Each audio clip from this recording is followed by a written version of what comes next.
Senhor Jesus, igreja. Irmãos, às vezes a gente vem trazer a palavra, e às vezes a gente tem oportunidade, e a gente está diante da igreja. Mas tem cultos que parece que é tão especial, que é tão diferente, que você tem certeza que você está pregando com o Senhor ao teu lado. Todos vocês que vieram aqui hoje, você pode ter certeza que, por mais que a marmita não estava pronta, porque quando aquele menino, ele levou a sua marmitinha para ouvir Jesus falar, aquela marmitinha ali, ela alimentou uma multidão. E às vezes a gente não está com a marmita pronta. Porque a palavra, por que a palavra é uma marmita? Porque você precisa se alimentar primeiro. Então, quando você se alimenta da palavra, a sua marmita está pronta. Você só compartilha. Você só alimenta multidões. E eu vi que as pessoas estavam meio assim, sem marmita. Mas o Senhor, Ele é bom. Porque o povo é corajoso, né? Glória a Deus, porque o Senhor levanta os corajosos. Eu quero que você abra sua Bíblia comigo em Mateus 11. A partir do versículo 25. Naquela ocasião, Jesus disse: Eu te louvo, Pai, Senhor dos céus e da terra, porque escondeste estas coisas dos sábios e cultos e as revelaste aos pequeninos. Sim, Pai, pois assim foi do teu agrado. Todas as coisas me foram entregues por meu Pai. Ninguém conhece o Filho a não ser o Pai.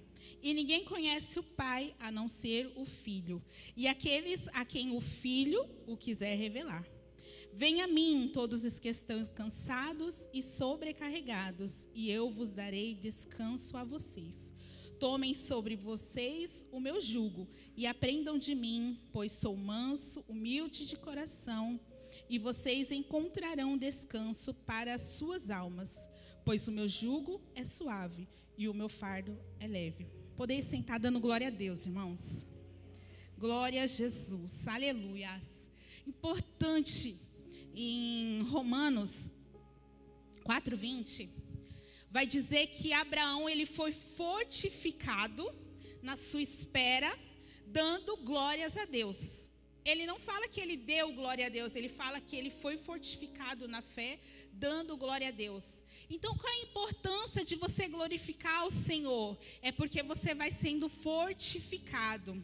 Jó, eu acho tão interessante que Jó, no momento de grande dor e de grande tribulação na vida dele, ele podia ter compartilhado aquele momento dele com o inimigo e ter dado glórias ao diabo, porque ele poderia ter falado: olha, me veio esta luta, me veio porque o inimigo se levantou contra mim. Mas Jó, ele diz assim: como podes o bem de Deus aceitar e o mal não queres aceitar? Naquele momento, a glória da sua maior luta, ele entrega ao Senhor.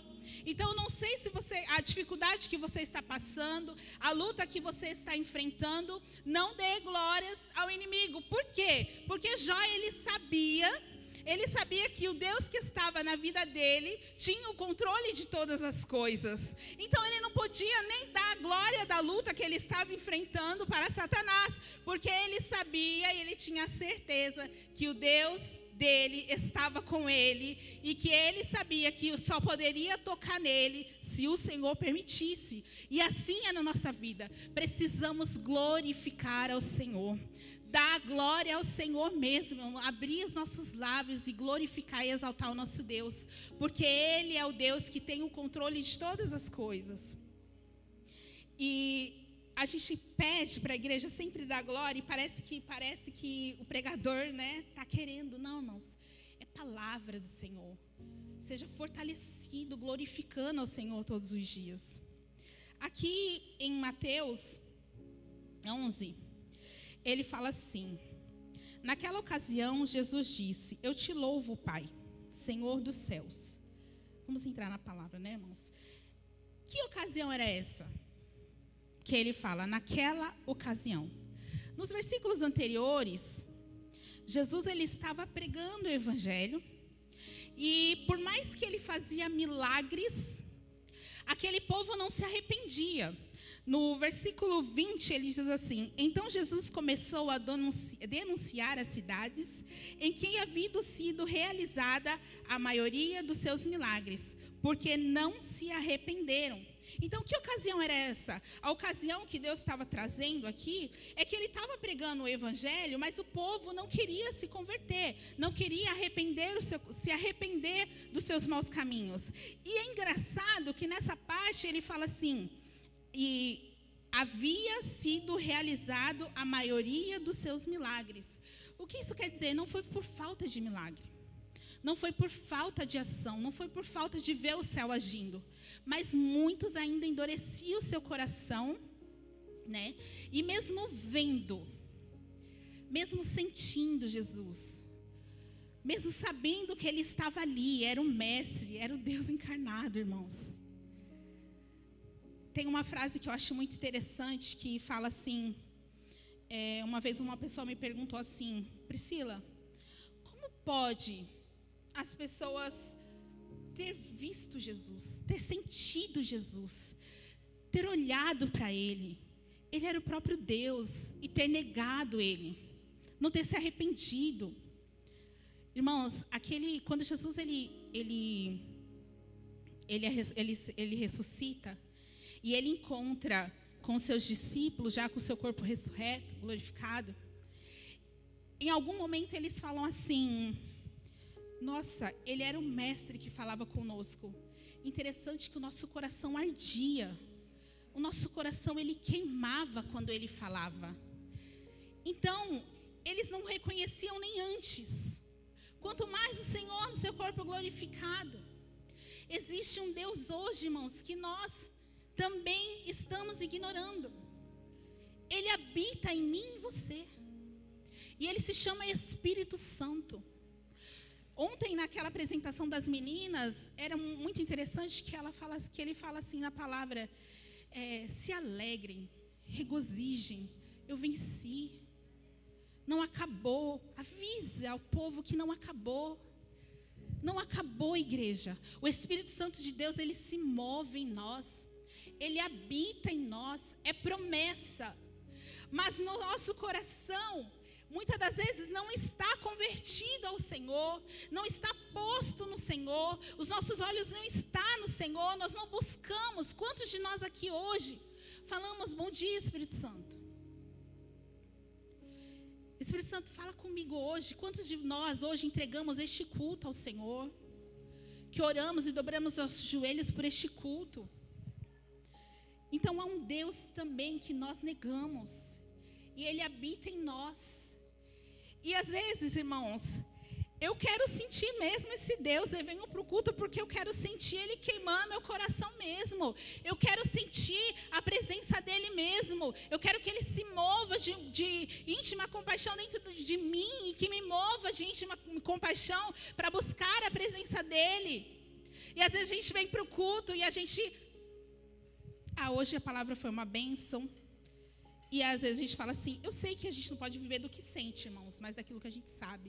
Mas a presença do Senhor, aonde o Senhor está, o nosso coração precisa queimar. A nossa alma precisa se mover, porque nós ansiamos por esse Deus, porque nós temos sede, como louvamos hoje aqui, sede desse Deus que morreu na cruz do Calvário por nós. Eles viam o Senhor, eles ouviam o Senhor, eles viam aquele Jesus, Ele era o Deus. E aqui depois ele vai falar que ninguém pode ver o Pai se não for por Ele.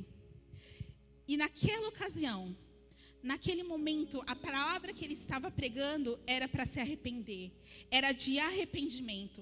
Naquela ocasião, eles não viam o Senhor, eles não enxergavam o Senhor, eles não sentiam o Senhor, os seus corações estavam ali, eles ouviam a pregação do Evangelho, mas aquela pregação não fazia sentido para eles, não convertia os seus corações. Então Jesus disse, e é interessante que lá em Lucas 10, 21, vamos abrir, essa mesma passagem, Lucas 10, 21, ele diz assim: e naquela hora, Não era de qualquer maneira que o Senhor falou. Quando Jesus ele começou a falar e Jesus disse, não foi de qualquer maneira. Ele fala assim, ó, é a mesma passagem, tá, irmão? Só que em Lucas.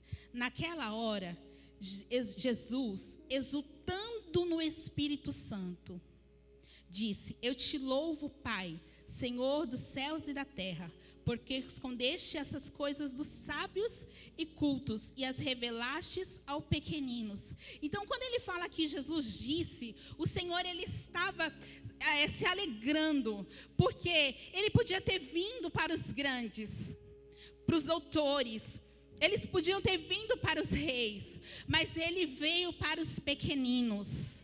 E se você se sente pequeno, saiba que o Senhor ele veio para você, para mim e para você.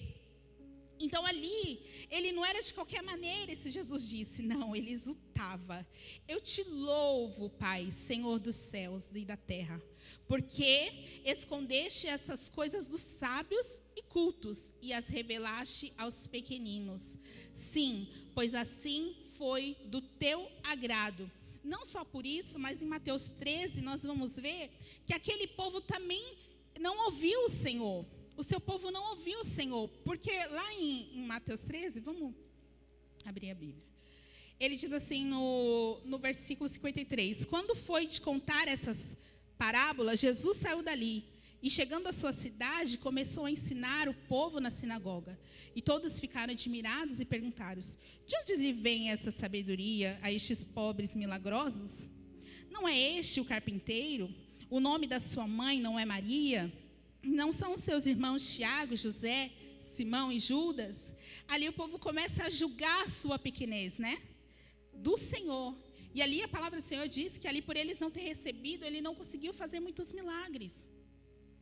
Então, receber ao Senhor, e quando ele fala aqui nessa palavra, ele traz exultante de que o Senhor tinha escolhido os pequeninos, que o Senhor fez ele nascer de uma madre, de uma mulher pequena, de um homem simples, para trazer o evangelho do reino, porque precisava se manifestar não da glória do homem, mas a glória de Deus. E o que o Senhor tem para as nossas vidas, ainda que sejamos pequeninos e não saibamos muitas coisas, o Senhor é dessa forma, Ele quer manifestar a sua glória em nós. Então o Senhor ele escolhe os pequeninos, porque a honra e glória é para Ele.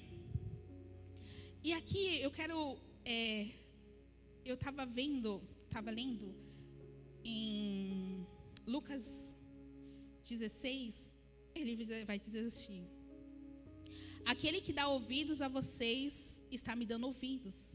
Aqueles que o rejeita, está me rejeitando. Mas aquele que rejeita, está rejeitando aqueles que me enviou. Aqui ele também está falando que é pelo Pai, né?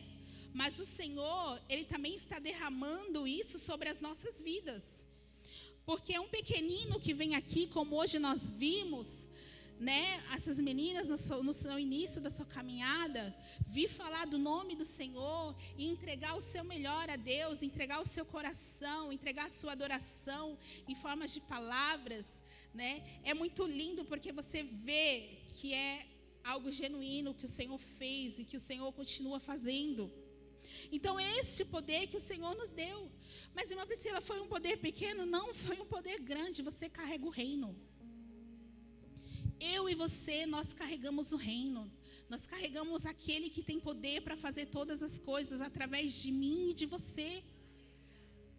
É através das tuas mãos, é através da tua pregação que o Senhor, Ele faz. E aí, nós vamos ver na parábola, eu quero ler com os irmãos, em Mateus, que o Senhor me trouxe essa parábola que eu achei muito forte. Mateus 22, é a parábola do banquete de casamento. Eu vou explicar mais ou menos por cima para não tomar muito tempo. Essa parábola, o Senhor, Ele fala que Ele fez um banquete e Ele convidou o povo para participar deste banquete. Só que lá no versículo 5 Ele diz assim: mas eles não lhe deram atenção e saíram, um para o seu caminho, outro para os seus negócios. Os restantes, agarrando os servos, maltrataram-nos e os trataram. E o rei ficou irado e, enviando seu exército, destruiu aqueles a qual assassinou e queimou as cidades dele. Aqui você não vê um povo pecando. Você vê um povo pecando? Porque a gente está falando sobre arrependimento, amém? A gente não vê um povo pecando, mas a gente vê um povo errando o alvo. Nós fomos chamados para um banquete, igreja. A mesa, ela está posta.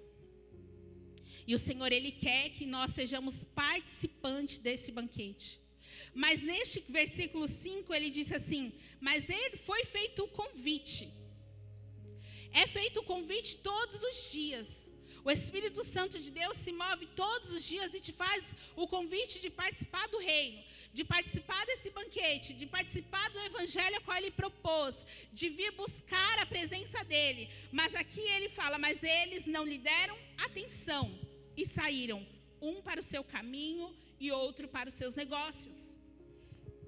Errar o alvo também é pecado, porque veio destruição sobre eles, sobre esses que não se aceitaram no banquete.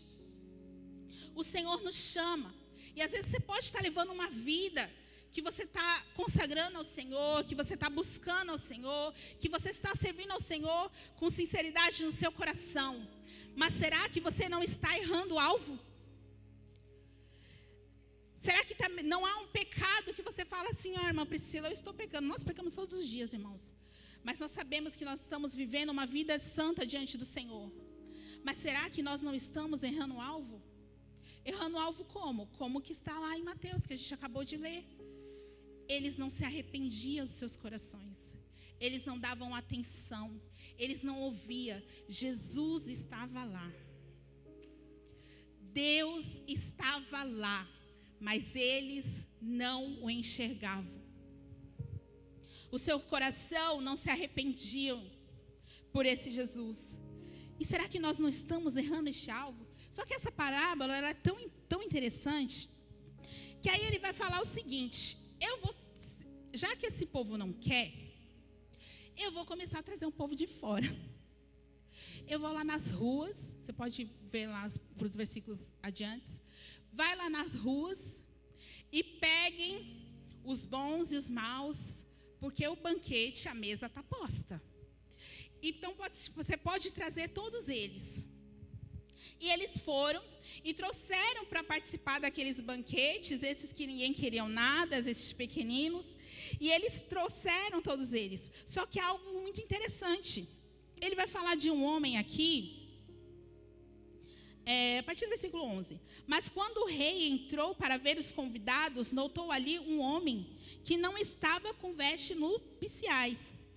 E lhe perguntou: amigo, como você entrou aqui sem veste nupcial? E o homem emudeceu. Então o rei disse aos que serviam: amarro-lhe as mãos e os pés e lancem-no para fora nas trevas. Ali haverá choro e ranger de dentes, pois muitos são chamados, mas poucos são escolhidos. O que se entende? Eles pegaram pessoas de fora e trouxeram. Não eram convidados, certo? Então eles não tinham as vestes. Eles não tinham as vestes para aquele evento. Então o que os reis faziam? Eles iam lá e eles davam as vestes. Eles trocavam as vestes. Só que este homem aqui, ele não quis. Ele não quis trocar a veste. Ele participou do banquete, ele entrou na festa, ele estava na festa, mas ele não quis trocar as vestes. E assim acontece, irmãos. Às vezes a gente está no banquete, participando do banquete, mas nós não endireitamos as nossas veredas, não endireitamos os nossos caminhos, não nos arrependemos, não buscamos ao Senhor. Porque eu quero participar de tudo, eu quero sentir também, irmã Priscila, esse Deus. Eu quero ir lá no culto e sair de lá aliviado. Mas o evangelho, de verdade, ele troca as vestes. Ele te faz novo. Estes homens, por isso que eles tinham as roupas nupciais. Porque lá fora eles não tinham. Então o rei os deu. O Senhor nos deu as vestes, irmãos. O Senhor nos deu o Espírito Santo dele. Ele é o maior revestimento que nós temos em nossas vidas. Ele é o maior consolador. Ele é aquele que nos convence do pecado, da justiça e do juízo. Mas aqui ele está falando que mesmo ali, eles não endireitavam os teus caminhos. E nós precisamos, neste tempo, trocar as vestes. Precisamos estar na casa do Senhor, atentos no alvo. Porque a rotina de estar na casa do Senhor, de buscar o Senhor, também pode te fazer errar o alvo. Quer ver o Senhor, quer caminhar com o Senhor. E ele fala assim no versículo 27 de Mateus 11, vamos voltar lá. Todas as coisas me foram entregues por meu Pai. E ninguém conhece o Filho senão pelo Pai. E ninguém conhece o Pai senão pelo Filho. Aqueles a quem o Filho o quiser revelar. E aí ele vem aqui com uma parte que eu acho que todo mundo ama, que é essa parte do jugo. Mas hoje nós vamos entender um pouco de jugo. Eu acredito que essa igreja já sabe, né? Tendo o pastor Adão aqui. Venham a mim todos que estão cansados e sobrecarregados, e eu darei descansos a vocês. Tomem sobre vocês o meu jugo e aprendam de mim, pois sou manso e humilde de coração. E vocês encontrarão descanso para vossas almas, pois o meu jugo é suave e o meu fardo é leve. Aqui, quando o Senhor ele fala, ele está falando aqui para a gente chegar ao Senhor, a gente buscar o Senhor, não negar esse Espírito Santo que está sempre anunciando. Irmão, sabe aquela vontade que você tem de orar assim, repentina? Aquele pensamento aleatório, como aquela jovem falou, aquele pensamento ali aleatório, que você vê que é o Senhor anunciando que Ele quer fazer algo, que Ele quer falar com você, que Ele quer te usar de alguma forma, que Ele quer te entregar uma palavra, e a gente esquece essa anunciação. É só um sentimento, não, é o Espírito Santo se movendo em mim e em você, para anunciar algo grande. E Ele fala, vem a mim, todos que estão cansados e sobrecarregados, e eu vos darei descanso. É só no Senhor que há descanso. Tomem sobre você o meu jugo. Irmãos, o jugo é como se fosse uma madeira que tem 2 lugares para você colocar uma pessoa e uma outra, seria um animal, né? Para você colocar um animal, o outro para tomar o jugo, para levar ali as carroças. E aí, quando o Senhor ele está falando de jugo, ele está falando de peso. O Senhor ele quer tirar esse peso, porque o seu peso você não está conseguindo carregar. Porque o seu peso, esse fardo está muito pesado para mim e para você. Só que Deus ele não está falando que Ele vai deixar você sem jugo. Não, Ele fala que Ele vai trocar o jugo. O Senhor ele vai trocar o jugo. Ele vai trazer o jugo dEle. Irmã Priscila, e o que é o jugo do Senhor? É o plano do Senhor para a sua vida. O Senhor tem um plano. A sua mente tem um plano, o seu coração tem um plano, e o Senhor ele tem um plano para você, para mim e para você. O Senhor ele tem um plano, e nós precisamos entender que esses pensamentos do Senhor para nós são mais altos do que os nossos pensamentos, e Ele vai dar o que o coração almeja, mas nós precisamos destes pensamentos do Senhor. Você tem buscado ao Senhor para saber o que Ele quer de você? Ou você só quer encaixar, ou a gente só quer encaixar o Senhor nos nossos planos? E os planos de Deus? E o jugo de Deus para a sua vida? O que Ele quer colocar sobre a sua vida é leve, é suave. E Ele fala assim, aprendam de mim, busquem aprender do Senhor, pois eu sou manso. Sabe o que é manso, irmão? É aquele, como o pastor falou ontem, é aquele que abandona o direito. Eu tenho direito de falar, eu tenho direito de buscar, eu tenho direito de resolver. Mas você abandona o seu direito para viver os pensamentos do Senhor para a sua vida. E eu sou humilde. Irmão, humilde não é aquele que ele fala o quanto ele é uma pessoa horrível, não. Você precisa entender a sua identidade em Deus. Porque o inimigo está roubando identidade de crente para tirar de você o seu direito. Você é filho. Você tem o seu direito como filho. A sua identidade o Senhor deu. Ser humilde não é falar mal de você, não. É falar menos de você e mais de Deus. É isso que é ser humilde. E aí ele fala: eu sou humilde de coração, e vocês encontrarão descanso quando tomar o meu jugo, tomar o meu reino, tomar os meus pensamentos, tomar os meus desejos sobre a sua vida. O Senhor, Ele te chama para participar de um banquete. Está tudo pronto, está tudo preparado, os pensamentos estão prontos. Vem para o Senhor, vem tomar o jugo do Senhor, vem deixar os seus planos que parece que não saem do lugar, parece que não acontecem, parece que não rompem. Vem deixar diante do Senhor os teus planos e falar: Senhor, quais são os pensamentos que o Senhor tem sobre mim? Qual é o teu plano sobre a minha vida, sobre a minha casa, sobre o meu lar? Pois o meu jugo é suave e o meu fardo é leve. O Senhor tem planos para você. Quando nós estamos aqui na campanha, que nós estamos vendo aquele povo de Israel ali em Isaías, né, que está tendo Isaías 10:27, que ele tem falado sobre o despedaçar do jugo. Aquele povo estava sobre o jugo de outros povos. O povo de Deus estava sobre o jugo de outros povos que estavam imputando aquele jugo sobre a vida deles. Mas hoje eu e você, nós somos livres e libertos pelo sacrifício de Jesus na cruz do Calvário por nós. E o que esse jugo que o Senhor fala para mim e para você nessa noite, que Ele quer trocar esse fardo, que Ele quer romper este jugo que você está carregando, é porque Ele tem um plano desde a fundação do mundo. Oh, aleluia! Ele tem um plano para mim e para você, e Ele quer cumprir o plano dele na minha e na sua vida. Mas nós precisamos entender e ouvir do nosso Deus: que plano é esse? Que plano é esse que o Senhor tem para mim e para a sua vida? Que jugo é esse? Porque fardo é leve, essa dor, esse cansaço vai sair, porque você vai começar a viver o Senhor, quando você começar a buscar os pensamentos do Senhor. Pode se colocar em pé, igreja. Com a autorização do pastor, eu já pedi, porque nós vamos fazer uma oração. Igreja, não desperdice o momento que nós estamos juntos. A oração da igreja, ela tem muito poder, muito poder. Na concordância, o Senhor opera milagres. Então esse negócio de que você vai ser crente sozinho, pode ir, irmãos. Jesus, Ele é misericordioso.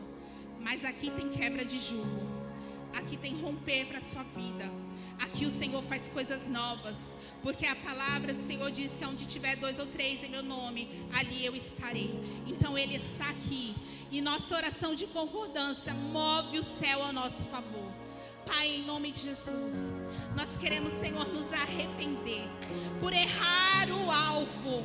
Senhor, o Senhor sabe quantos corações aqui têm vivido a Tua palavra, têm buscado a Tua presença. O coração, Senhor, ele tem almejado, Senhor, está diante de Ti, mas nós temos errado o alvo, nos preocupado com os nossos afazeres, nos preocupado, Senhor, com as nossas coisas, embaraços deste mundo, estes embaraços que têm causado jugo, que têm trazido jugo sobre as nossas vidas. O Senhor já quebrou todo o jugo na cruz do Calvário pelas nossas vidas, e nós nos entregamos a Ti, Senhor, nessa noite, e Te pedimos, Pai, que a Tua unção venha sobre nós. Senhor, que quebra todo o mal, venha sobre as nossas vidas, Pai. Troca o nosso jugo. Nós colocamos diante de Ti todo o peso, todo o cansaço das guerras, todo, Senhor, resquício de guerra, Senhor, nós colocamos